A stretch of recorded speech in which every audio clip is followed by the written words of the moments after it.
Hello students, welcome to Magnet Brains. मैं आपकी Hindi educator Rupali Verma. आज लेकर आई हूँ क्लास 11th के लिए, यानी कि आज लाई हूँ क्लास 11th की हिंदी की इलेक्टिव जो हमारा कोर्स चलता है उसकी बुक है अंतरा भाग 1। इसके गद्य खंड का अध्याय है खाना बदोश।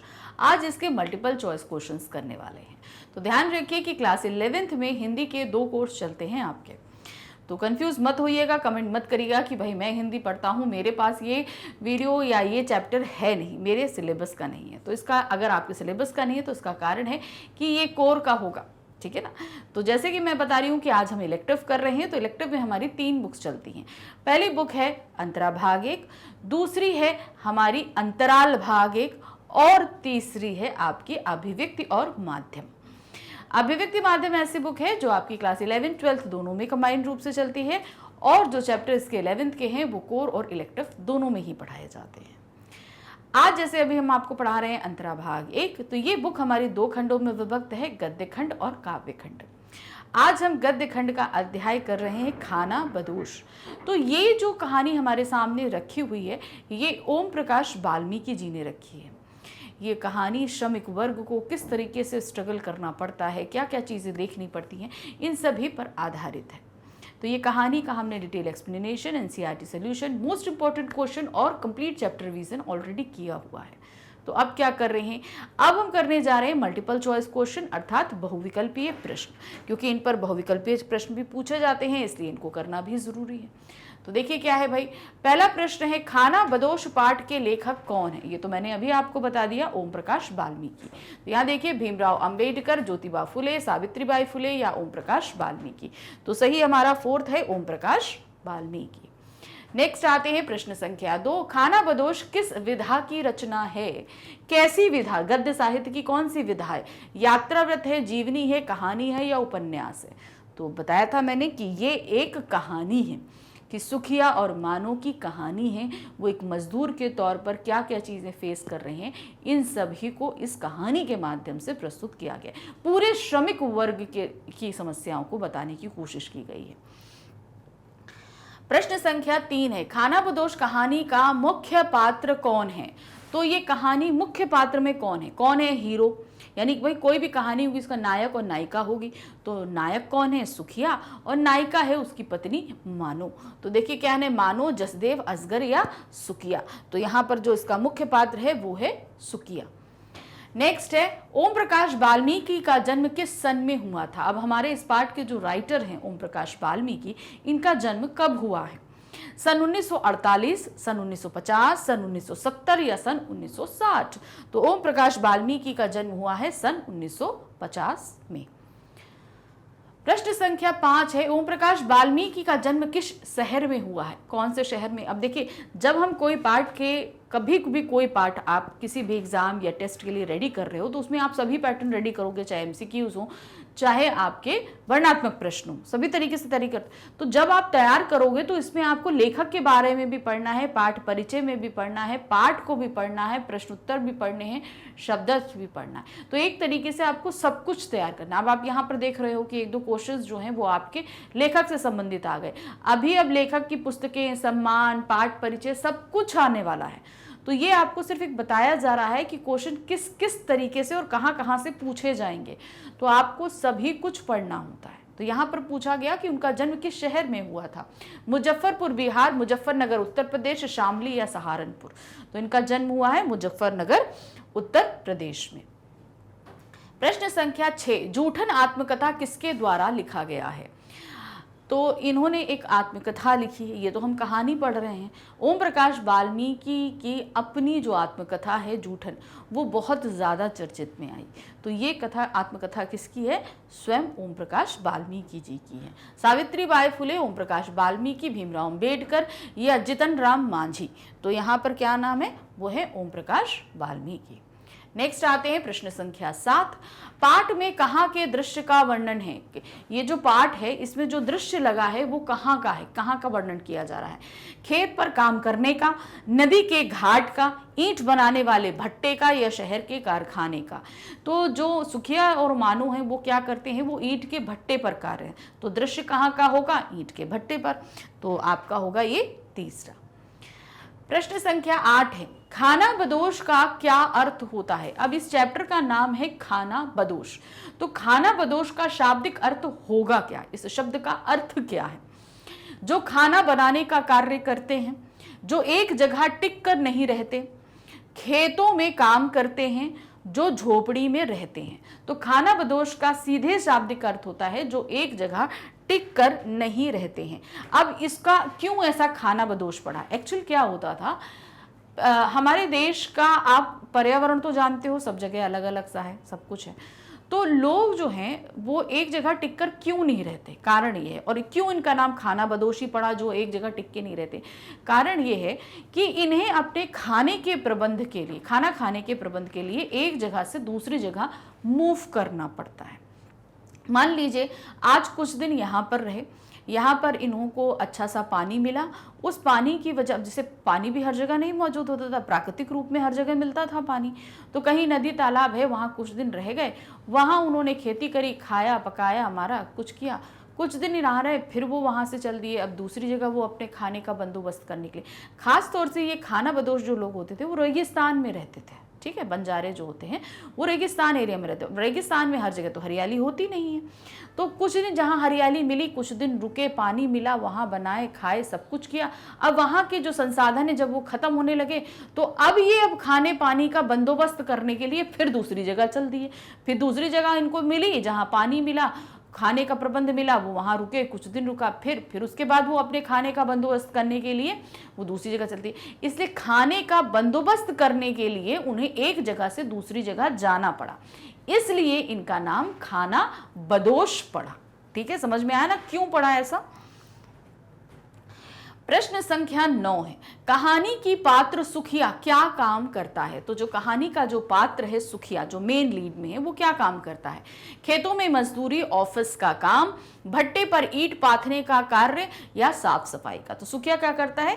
भट्टे पर ईंट बनाने का, क्योंकि भाई जो ठेकेदार था वो बहुत उनके काम से प्रसन्न होता है और ईंटें पाथने का काम दे देता है। तो जितने दिन, एक दिन में जितने ईंटें पतेंगे उसके हिसाब से उनको दिहाड़ी मिलती थी। तो साँचा दे दिया कि भाई ईंट पातो, तो ईंट पाथने का काम करते थे। पाथने का तात्पर्य होता है बनाने का काम।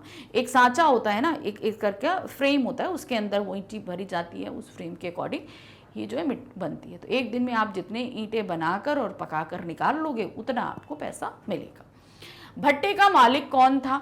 सुखिया, असगर, मुख्तार सिंह या सूबे सिंह? तो यहाँ पर जो भट्टे का मालिक था वो था मुख्तार सिंह। मुख्तार सिंह वहां रहता था। मुख्तार सिंह जब कुछ दिन के लिए चला गया था तो उसका बेटे के अंडर में वो भट्टा आ गया था, जो उसका बेटे का नाम था सूबे सिंह। और भट्टे का जो ठेकेदार था वो कौन था? असगर। असगर कौन था? ईंट पाथने वाला, भट्टे का मालिक, मालिक का बेटा या ठेकेदार? अभी मैंने आपको बताया कि असगर था ठेकेदार। प्रश्न संख्या 12 है, सुखिया की पत्नी ई का क्या नाम था? अब सुखिया जो हमारा नायक है उसकी पत्नी का क्या नाम था? मानो। असगर, मानो, सूबे सिंह या महेश? तो उसकी पत्नी का नाम था मानो। प्रश्न संख्या 13 है, मानो तथा सुखिया भट्टे पर किस प्रकार के मजदूर थे? वो दोनों किस तरीके की मजदूरी करते थे? अब वो मजदूर तो थे भट्टे पर, कैसा? दिहाड़ी मजदूर, वेतन पाने वाले मजदूर, उपरोक्त दोनों या उपरोक्त में से कोई नहीं?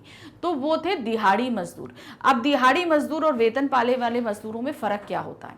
एक मजदूर होता है जिसे परमानेंट काम के लिए रखा जाता है, तो उसे महीने के एंड में पेमेंट मिलेगी, वो पूरा महीना काम करेगा और उसका काम डिसाइडेड है कि उसे ये काम करना है, तो उसको मंथ के एंड में सैलरी मिलती है। मान लीजिए 30-31 तारीख को जो है सैलरी मिल जाएगी।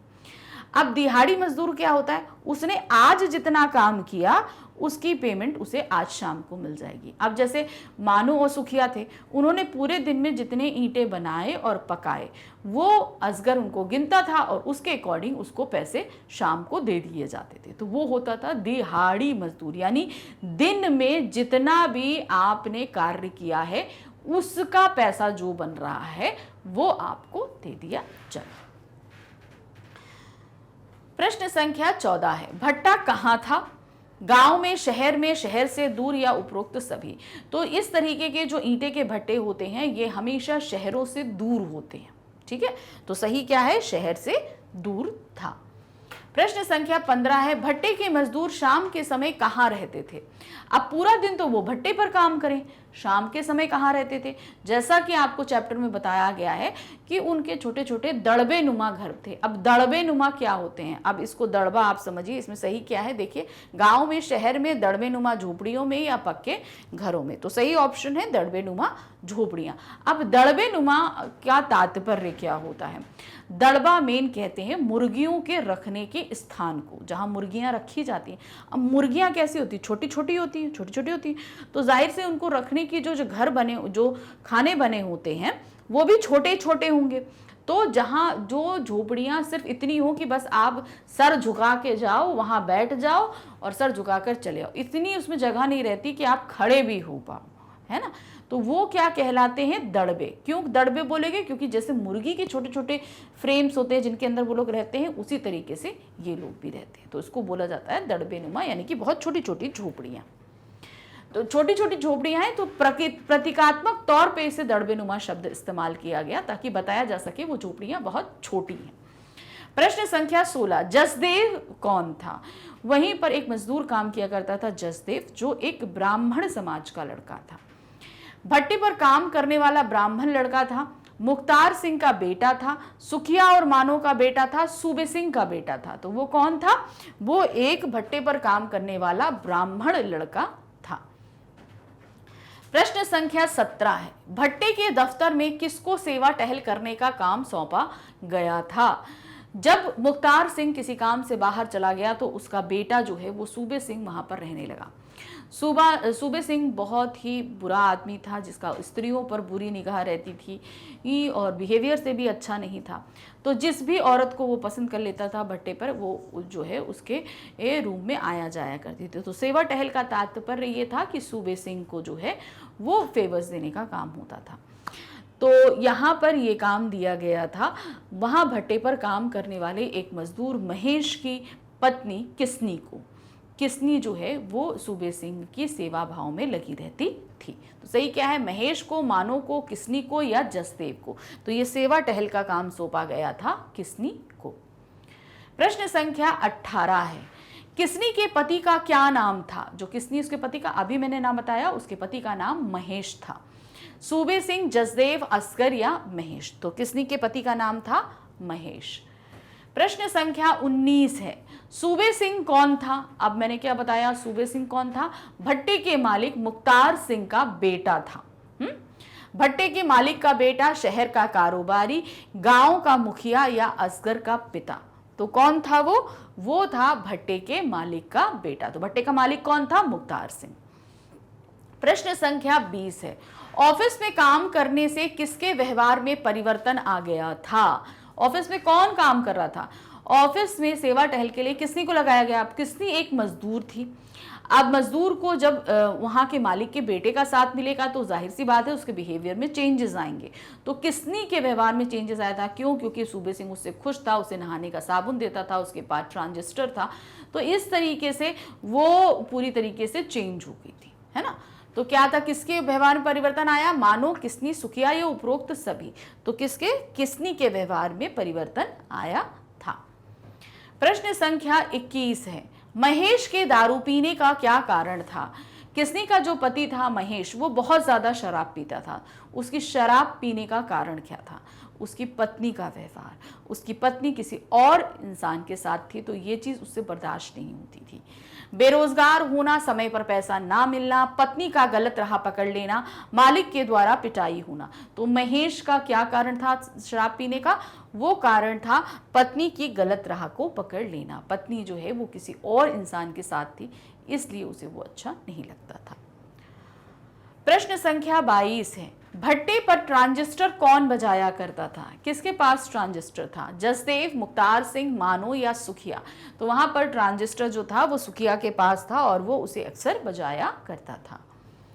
प्रश्न संख्या 23 है, भट्टे के पके हुए ईंटों को देखकर घर बनाने का ख्याल कैसे आता था? किसे आता था? कौन जो है वो वहाँ पर क्या कहते हैं भट्टों को देखकर, और किसने ये सोचा था कि मेरा भी इन ईंटों से बना हुआ कभी अपना एक घर होगा? तो ये सपना देखा था मानू ने, क्योंकि मानू जब पकी पकी ईंटें देखती है तो अपने घर के बनाने का ख्याल आता है कि इन्हीं ईंटों से कभी मैं अपना घर भी बनाऊंगी। तो ये बात अपनी जब वो सुखिया से शेयर करती है तो सुखिया जो है वो बताता है कि एक घर बनाने के लिए सिर्फ ईंटें ही नहीं और भी बहुत कुछ चाहिए होता है, इतना पैसा हमारे पास में नहीं है। तो सही क्या है, मानो को, किसनी को, जसदेव को या महेश को? तो किसे आया था ये ख्याल? मानो को। प्रश्न संख्या 24 है, गैर हाजिर का सही अर्थ क्या होता है? गैर हाजिर, हाजिर मतलब होता है मौजूद, गैर का मतलब होता है जो मौजूद नहीं है, यानी कि जो अनुपस्थित है उसके लिए। एक तरीके से स्कूल में जैसे आप लोगों का एब्सेंट लगता है ना, तो इंग्लिश में गैर हाजिर का या अनुपस्थित का अर्थ होता है एब्सेंट। गैरों के लिए, अपनों के लिए अनुपस्थिति या उपस्थिति। तो गैर हाजिरी का मतलब क्या हुआ? अनुपस्थिति।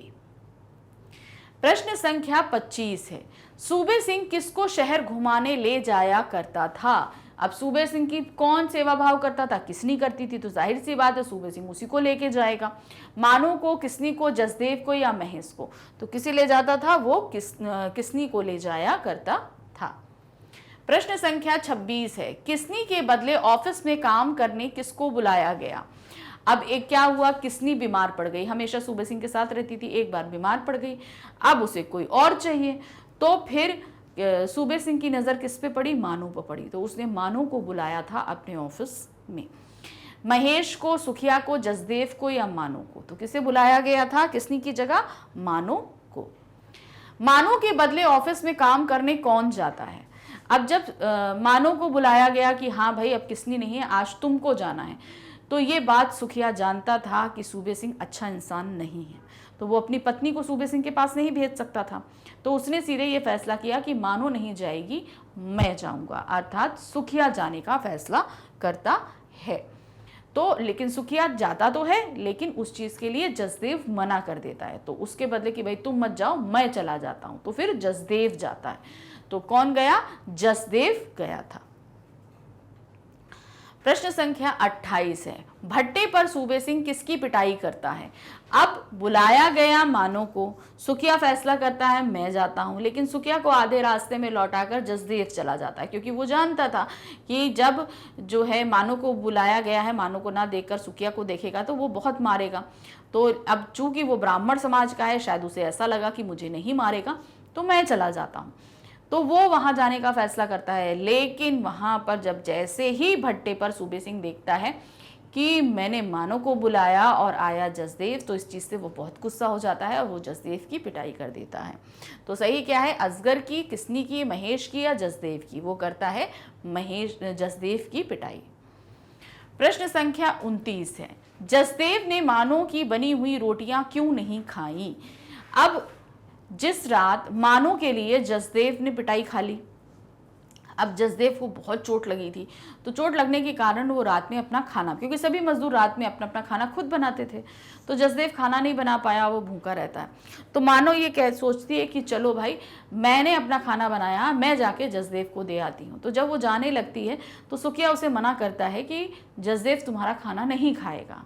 क्यों? क्योंकि भाई हम निचली जात के हैं और वो ब्राह्मण है, तो वो खाना नहीं खाएगा। ये चीज़ सुखिया ने मानो को मना की थी और मानो तब भी नहीं मानती और लेके जाती है और जसदेव उसका खाना नहीं खाता है, क्योंकि वह ब्राह्मण था, क्योंकि उसे भूख नहीं थी, वह रोटी नहीं खाता था, क्योंकि उसे दर्द ज़्यादा हो रहा था। तो सही ऑप्शन क्या है? क्योंकि वो एक ब्राह्मण था और मानो एक निचली जात की थी, उसके हाथ का बना खाना वो नहीं खा सकता था। प्रश्न संख्या 30 है, खानाबदोश कहानी में महेश को किसकी लत लग गई थी? अब उसकी बीबी जो है किस तरीके से गलत राह पकड़ ली थी, इस बात की उसको बहुत तकलीफ थी, तो उसे लत लगी थी शराब की, क्योंकि वो अपनी इतनी ये सारी चीज़ें गलत होते देख नहीं पा रहा था, उसके विरोध में कुछ कर सकता नहीं था, तो उसने अपने गम को भुलाने के लिए सीधे सीधे शराब का एक सहारा ले लिया था। तो शराब की लत लगी, जुआ की लगी, अय्याशी की, या इनमें से कोई नहीं, तो उसे लगी थी शराब की लत। प्रश्न संख्या 31 है, ओम प्रकाश वाल्मीकि ने खानाबदोश कहानी में किस वर्ग की विडंबना को उजागर किया है? तो यहाँ पर जो है मजदूर जो हैं वो किस तरीके से अपने जीवन को बिताते हैं, किन कंडीशंस में वो अपने अपने घरों को छोड़कर शहरों में काम करने आते हैं और यहाँ पर भी उनको कितना स्ट्रगल करना पड़ता है, कितनी सारी चीज़ें झेलनी पड़ती हैं, ये सारी चीज़ें बताई हैं। तो किस वर्ग का, इन्होंने श्रमिक वर्ग की विडंबना का जो है वो उल्लेख किया है। तो सही क्या है? श्रमिक वर्ग, कारीगर वर्ग, धनाढ्य वर्ग या कलाकार वर्ग। तो ये है श्रमिक वर्ग, अर्थात जो मजदूर होते हैं उनके। प्रश्न संख्या 32 है, अपने देश की सूखी रोटी भी परदेश के पकवानों से अच्छी होती है। यह पंक्ति किस पाठ से उद्धत है? तो ये बात कहाँ थी? जब ये लोग सुखिया और मानव अपने गांव में थे, तो गांव में भाई इनको बड़ी तकलीफ होती है, बहुत तरीके, ये नहीं मेंशन किया कि क्या तकलीफ, तो ये लोग जो है अपना गांव छोड़कर शहर आते हैं रोटी रोटी का जमाने के लिए। तो तभी जो ये फैसला मानो ने करिए कि चलो हम लोग कहीं और चलते हैं, तब जो है सुखिया ने ये बात कही थी। तो ये किस पाठ से उद्धत है? ये खाना बदोश पाठ से ली गई है। दोपहर का भोजन, अपनी खबर, खाना बदोश या गूंगे। तो सही क्या है? खाना बदोश। प्रश्न संख्या 33 है, सूबे सिंह के अर्दली ने किसे नशे की लत लगा दी थी? अब सूबे सिंह का अपना एक पर्सनल जो है वो सर्वेंट था जो हमेशा उसके ऑफिस के बाहर रहता था। अब चूंकि किसनी चाहिए थी सूबे सिंह को, तो उसने क्या किया, ये बात अपनी अर्दली को बताई। तो उसने क्या किया, महेश को शराब की लत लगा दी, जिससे उसकी बीवी जो है वो सूबे सिंह के पास आ सके। तो किसको लगाई थी? वो है महेश को। महेश किसने? जसदेव या सुखिया? तो है वो महेश को लत लगाई थी। प्रश्न संख्या 34 है, जसदेव की पिटाई के बाद मजदूरों का समूचा दिन कैसे बीता? जिस दिन भट्टे के मालिक सूबे सिंह ने जो है, जो मालिक का बेटा है सूबे सिंह, उसने जसदेव की पिटाई कर दी। अब जसदेव की पिटाई के बाद तो एक सन्नाटा सा हो गया था पूरे भट्टे में, और सभी जो मजदूर हैं वो बहुत ही डरे सहमे से हो गए थे कि हाँ भाई सूबे सिंह बहुत ही ज़्यादा जल्लाद किस्म का आदमी है, ऐसा था। तो क्या था? भय और दहशत में पूरा दिन बीता, सुख दुख और निराशा में बीता, शांति और सुकून में, भक्ति और आनंद में। तो जसदेव की पिटाई के बाद पूरा दिन मजदूरों का जो दिन था वो भय और दहशत में बीता, अर्थात वो सभी डरे हुए, बहुत ज्यादा डरे हुए थे। प्रश्न संख्या 35 है, खाना बदोश कहानी की मूल संवेदना है। अब ये जो कहानी हम पढ़ रहे हैं खाना बदोश, इसकी मूल संवेदना यानी कि मूल भावना निकलकर आती क्या है? मजदूर वर्ग का अपमान, कि किस तरीके से मजदूर वर्ग का अपमान किया जाता है ये बताया गया है। मजदूर वर्ग का शोषण, यानी कि मजदूरों का किस तरीके से शोषण किया जाता है। भाई वो उनसे काम तो लिया जाता है, उतना मेहनताना नहीं दिया जाता, और भी कई तरीके से परेशान किया जाता है, ये बात। मजदूर वर्ग का हित, मजदूरों का किस चीज़ में अच्छाई है ये चीज़ बताने की कोशिश की गई है। मजदूर वर्ग का सम्मान, तो अगर हम ये देखेंगे तो इस पूरे पाठ की जो संवेदना निकल कर आ रही है वो है मजदूर वर्ग का शोषण, कि किस तरीके से मजदूर जो पूरी कम्युनिटी होती है, जो लेबर कम्युनिटी होती है, उसका किस किस तरीके से लोग परेशान करते हैं, उनके ऊपर उनका शोषण करते हैं, उनको हर तरीके से परेशान करने की कोशिश करी जाती है, आर्थिक तौर पर, मानसिक तौर पर, शारीरिक तौर पर, हर तरीके से उन्हें प्रताड़ित किया जाता है। प्रश्न संख्या 36 है, खाना बदोश कहानी में सुखिया और उसकी पत्नी मानू क्या कार्य करते हैं? दोनों किस तरह का काम करते हैं? मोरी पर काम करते हैं, ईंट पाथते हैं, ईंटों के बीच कोयला बुरादा भरते हैं, या ईंटों की गिनती करते हैं। अब देखिए यहाँ पर कई काम जो भट्टे पे होते हैं वो कई काम करने होते हैं। जैसे पहला यहाँ दिया मोरी पे काम करना। मोरी पर मतलब होता है जहाँ पर आग जल रही होती है ना, भट्टा जलाया जाता है ईंटों को पकाने के लिए, तो वो जो मोरी जहाँ पर आग जलती है उसको मोरी बोलते हैं। क्यों? क्योंकि उसमें बार बार ईंधन डालना होता है, यानी कि जैसे मान लीजिए लकड़ी से जल रहा है तो उसमें बार बार लकड़ी डालनी है, को जो चीज़ से भी चल रहा है, तो वो एक बहुत ही खतरनाक काम होता है। दूसरा होता है ईंटें पाथने, यानी कि ईंटें बनाने, मिट्टी से जो ईंटें बनाए जाते हैं। तीसरा, ईंटों के बीच कोयला और बुरादा भरते हैं। अब जब ईंटें जो हैं भट्टे में रखे जाते हैं तो अगर एक साथ ऐसे रख दिए जाएंगे तो वो आपस में चिपक जाएंगे, तो उनके बीच जो है थोड़ा बुरादा डाला जाता है ताकि ये आपस में चिपकने नहीं पाए। तो वो भट्टे के अंदर जाकर डाले जाते हैं जब भट्टे के अंदर ईंटें लगाई जाती हैं। नेक्स्ट है ईंटों की गिनती करना। फिर जब सारे ईंटें बन जाते हैं, भट्टा ठंडा हो जाता है, तो उन भट्टों से ईंटें निकाले जाते हैं। अब निकालने के बाद कितने ईंटें बन के तैयार हुए, इनकी गिनती के लिए भी एक काम कारीगर रखा जाता है। तो यहाँ पर जो सुखिया एवं मानू हैं वो क्या काम करते थे, ईंट पाथने का काम किया करते थे। ये काम किया करते थे दोनों। लेकिन फिर क्या हुआ, जब उस दिन झगड़ा हो गया, मानो को बुलाया सूबे सिंह ने और नहीं दिया, तो उसके बाद सुखिया को मोरी का काम दे दिया गया था। ठीक है ना। तो पहले तो दोनों मिलके जो है पाथने का काम करते थे, लेकिन जिस दिन झगड़ा हो गया, उसने जसदेव को पीट दिया, मानो नहीं गई ऑफिस में उस दिन गुस्से से, तो फिर उसके बाद सुखिया को मोरी का काम दे दिया जाता है, क्योंकि उससे मजदूरों को परेशान करना था, तो इसलिए काम ऐसा दे दिया गया था। प्रश्न संख्या 37 है, ओम प्रकाश वाल्मीकि को किस कारण हिंदी साहित्य में पहचान और प्रतिष्ठा मिली? उन्होंने ऐसा क्या काम किया कि उनको बहुत ज्यादा पहचान और प्रतिष्ठा मिली? आत्मकथा जूठन के कारण, पत्रकारिता के कारण, निबंध लेखन के कारण, या इनमें से कोई नहीं? तो उनकी जो आत्मकथा थी जूठन, उसके कारण उन्हें बहुत ज़्यादा प्रतिष्ठा मिली, ये जो है उस पूरे साहित्य संसार में, क्योंकि उनकी जो जूठन आत्मकथा थी, उन्होंने जो बातें उसमें मेंशन करी वो लोगों के दिलों तक टच करी थी। प्रश्न संख्या 38 है, खानाबदोश कहानी के मुख्य पात्र सुखिया और मानो को कौन सा लक्ष्य मिल गया था? उन्हें क्या टारगेट दिया गया था? क्या उन्होंने चीजें अपने दिल में डिसाइड कर ली थी? अब भट्टे पर काम नहीं करना है, पक्की ईंटों से घर बनाना है, कच्ची ईंटों से घर बनाना है, या इनमें से कुछ नहीं? तो सही जो उन्हें लक्ष्य प्राप्त हुआ था वो था कच्ची ईंटों से घर बनाना है।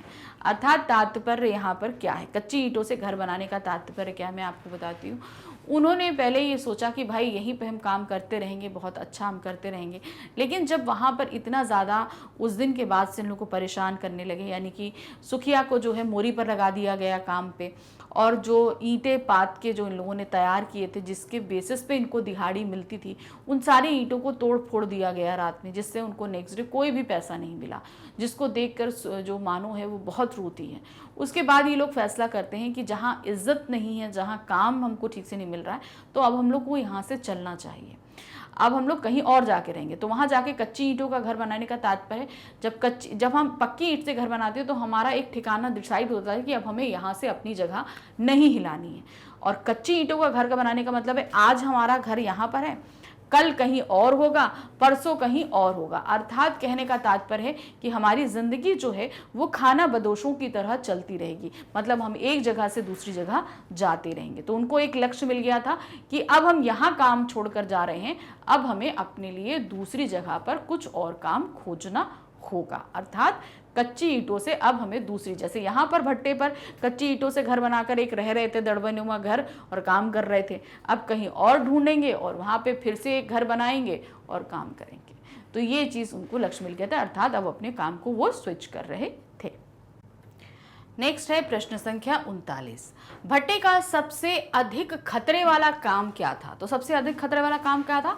जहां पर आग जल रही है वहां पर ईंधन डालने का जो काम और आग को पलटने का जो काम होता है। भाई आग क्या होता है, कभी कभी जो ईंधन डालो तो इधर चला जाता है, उधर चला जाता है, तो उसको जो है सही जगह पर पहुंचाना, ये तो यानी कि वो कौन सा काम होता है, मोरी पे जो काम होता है वो सबसे खतरनाक होता है। कच्ची ईंटों की दीवार खड़ा करना, ईंटों को भट्टे से निकालना, मोरियों में से ईंधन डालना, या भट्टे में आग लगाना। तो सबसे खतरनाक काम क्या था? वो था मोरियों में से ईंधन डालना। मतलब मोरियों में जो ईंधन डाला जाता है उस चीज़ों में सबसे खतरा काम, क्योंकि जरा सा इधर से उधर हुआ आदमी खुद भट्टे में, मोरी में गिर पड़ेगा, है ना, आग में।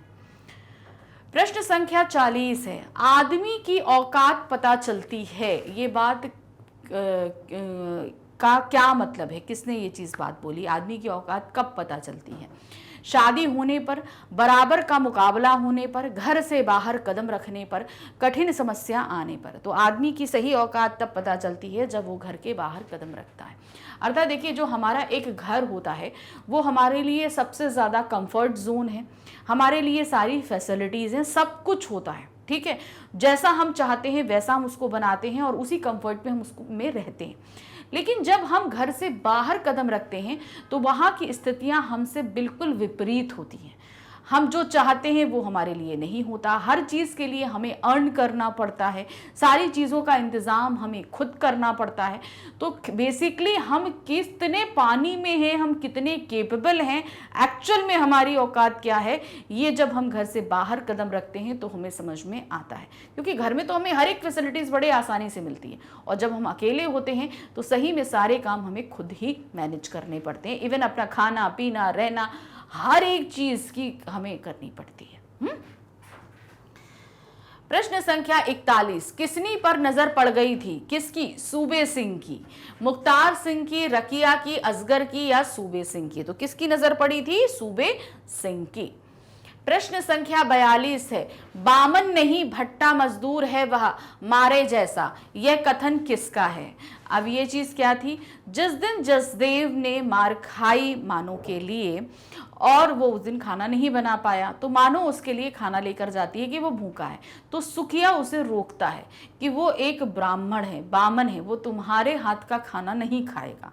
तो इस बात का जवाब मानो इसी वक्तव्य में देती है। मानो कहती है, बामन नहीं भट्टा मजदूर है वह मारे जैसा, तो मैं ले जाऊंगी खाना तो वो खाएगा। तो किसने बोला था ये? मानो ने। सुखिया का है, मानो का, असगर का, या एक मजदूर का? तो ये कथन किसका है? ये कथन है मानो का। प्रश्न संख्या 43 है, मानो के हृदय में टीस उठने का कारण था। मानो के हृदय में बहुत ज्यादा टीस उठी जब जसदेव ने खाने के लिए मना कर दिया था। तो क्या था? ईंटों का तोड़ दिया जाना, अपना घर बनाने का सपना टूट जाना, भट्टा छोड़ते समय जसदेव द्वारा साथ ना देना, सूबे सिंह के अत्याचार का मजदूरों द्वारा विरोध ना करना। अब उसने जो खाना बनाया वो जसदेव में नहीं खाया, ठीक है, इस बात का उसको बुरा लगा था। लेकिन फिर जसदेव को असगर ने समझाया कि भाई तुम एक ब्राह्मण हो, इस भट्टे पर मजदूर हो, काम करने वाले हो, क्यों इन निम्न तबके के लोगों का साथ दे रहे हो? अपने काम से काम रखो। जब असगर ने ये बात समझाई तो जसदेव को समझ में आ गई, और जसदेव ने फिर मानो और सुखिया का साथ नहीं दिया। और उसके बाद जब मानो सुखिया वहां से चलने लगते हैं तो उस समय भी जसदेव उससे कुछ नहीं बोलता। तो ये एक टेस्ट थी, क्योंकि जसदेव ने मानो के लिए मार खाई थी, तो कहीं ना कहीं मानो के दिल में जसदेव के लिए एक अच्छी फीलिंग आई थी कि हाँ मेरा भाई होता तो शायद वो इस तरीके से करता। लेकिन जब वो उसके साथ वो इतना बड़ा कदम उठा रही थी, इस भट्टे को छोड़ के जा रही थी, तब जसदेव ने कुछ रिएक्ट नहीं किया, तो तब उसके दिल में एक चीज उठी थी। तो सही क्या है? भट्टा छोड़ते समय जसदेव द्वारा साथ ना देना, ये उसके दिल में जो टीस उठ रही थी, इसी कारण से था। प्रश्न संख्या 44 है, ओम प्रकाश वाल्मीकि की प्रमुख कविता संग्रह कौन से हैं? हमारे जो राइटर हैं इस पाठ के, ओम प्रकाश वाल्मीकि, उनके कौन से कविता, उन्होंने काव्य और गद्य दोनों में ही काम किया है। तो जैसे कि हम गद्य में उनकी कहानी को देख रहे हैं, उसी तरह उन्होंने बहुत सारी कविताओं को भी लिखा है। तो ये इनका कविता संग्रह किस नाम से है? सदियों का संताप, बस बहुत हो चुका, उपरोक्त दोनों, या दलित साहित्य का सौंदर्य शास्त्र। तो उन्होंने जो उनके दो कविता संग्रह हैं ये दोनों ही हैं, सदियों का संताप और बस बहुत हो चुका। तो इसका क्या लगाएंगे? उपरोक्त दोनों। प्रश्न संख्या 45 है, ओम प्रकाश वाल्मीकि के कहानी संग्रह का नाम बताइए। अब जैसे मैंने बताया कि उन्होंने गद्य और काव्य दोनों में काम किया है, तो अभी हमने उनकी कविता संग्रह का देखा, अब हमें कहानी संग्रह का नाम बताना है। घुसपैठिए, सलाम, उपरोक्त दोनों और जूठन। तो यहां पर घुसपैठिए और सलाम ये दोनों ही उनके क्या है? कहानी संग्रह, इसमें उनकी कहानियां है, तो इसलिए हम लगाएंगे उपरोक्त दोनों। जबकि जूठन जो है वो क्या है? उनकी आत्मकथा है, लिखी ओम प्रकाश वाल्मीकि की है, लेकिन वो उनकी आत्मकथा है, वो उनकी कविता या कहानी संग्रह नहीं है। प्रश्न संख्या 46 है, जूठन के अंग्रेजी संस्करण के लिए सन 2004 में ओम प्रकाश वाल्मीकि को कौन सा पुरस्कार प्रदान किया गया? जूठन की जो उनकी अपनी आत्मकथा थी ये उन्होंने हिंदी में लिखी, फिर उसका अंग्रेजी संस्करण भी निकला, तो उसके लिए जो है उन्हें पुरस्कार प्रदान किया गया। कौन सा पुरस्कार था? डॉक्टर अंबेडकर राष्ट्रीय पुरस्कार, शलाका सम्मान, परिवेश सम्मान, न्यू इंडिया बुक पुरस्कार। तो ये मिला था किसमें? न्यू इंडिया बुक पुरस्कार उनको प्रदान किया गया था। प्रश्न संख्या 47 है, 1993 में ओम प्रकाश वाल्मीकि को कौन सा पुरस्कार प्रदान किया गया था? यानी कि 1993 में उन्हें एक पुरस्कार दिया गया, वो कौन सा पुरस्कार था? न्यू इंडिया बुक पुरस्कार, साहित्य अकादमी पुरस्कार, परिवेश सम्मान, डॉक्टर अंबेडकर राष्ट्रीय पुरस्कार। तो 1993 में जो उन्हें पुरस्कार प्राप्त हुआ था वो था डॉक्टर अंबेडकर राष्ट्रीय पुरस्कार। ओम प्रकाश वाल्मीकि को परिवेश सम्मान किस सन में प्राप्त हुआ? तो उन्हें एक सम्मान और प्राप्त हुआ था परिवेश, वो किस सन में उनको प्रदान किया गया? सन 1993 में, सन 1995 में, सन 1999 में या सन 2004 में? तो ये पुरस्कार उनको मिला था सन 1995 में, या कि 1995 में उनको ये परिवेश सम्मान प्रदान किया गया था। प्रश्न संख्या 49 है, ओम प्रकाश वाल्मीकि ने दलित लेखकों के संपर्क में आने और उनकी प्रेरणा से किनकी रचनाओं का अध्ययन आरंभ किया? अब चूंकि क्या है, ये एक लेखक के रूप में उभर रहे थे तो बहुत सारे लेखकों के संपर्क में भी थे, तो ये आए दलित लेखकों के संपर्क में। तो उन्होंने उनसे जो बातें करी, तो बहुत सारी बातें, संशोधन, सारी चीज़ें होती, तो उनसे प्रेरणा प्रदान करी कि हाँ भाई ये लोग बहुत अच्छा लिखते हैं, समाज की एक्चुअल जो रूप है, स्वरूप है, उसको निकाल के लेकर आते हैं। तो उन्होंने उनकी प्रेरणा से किन के बारे में पढ़ना शुरू किया? किन के बारे में पढ़ना शुरू किया? डॉक्टर भीमराव अंबेडकर के बारे में, महावीर प्रसाद द्विवेदी के बारे में, मैथिली शरण गुप्त के बारे में, या महादेवी वर्मा के बारे में? तो उन्होंने पढ़ना शुरू किया था डॉक्टर भीमराव अंबेडकर के बारे में, क्योंकि भाई देखिए डॉक्टर भीमराव अंबेडकर ने भी दलित वर्ग के लिए बहुत सारा काम किया, उन्होंने उनके उत्थान के लिए बहुत सारा काम किया। तो उन्होंने बहुत सारी पुस्तकें, भाषण, लेख भी लिखे।